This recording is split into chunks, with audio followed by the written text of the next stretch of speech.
তার আশেপাশে তো সুলতান আপা নাই। আরে এইমাত্র এখানে আসিল, আমার ঘর বানাইতে বলছে।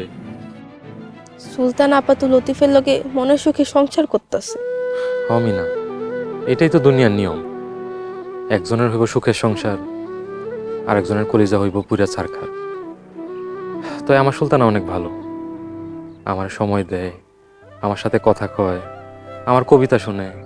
হয়েছে স্যার, আপনার স্বাধীনে কিছু খান নাই, আপনার লেখা খাওয়ান বেড়ে রাখছি, এখন চলেন খাইতে যাইবেন। না না, যেই বাড়ি থেকে আমার তাড়ায় দিছে ওই বাড়ির খাবার আমার গলা দিয়ে নামবো না। তাহলে কি খাইবেন? আমি ভাবতাছি এখানেই রান্না করবো, এখানেই খামু, এখানেই ঘুমাবো। কি ভালো হইব না? আমি জানি না, আপনার যা খুশি আপনি তাই করেন।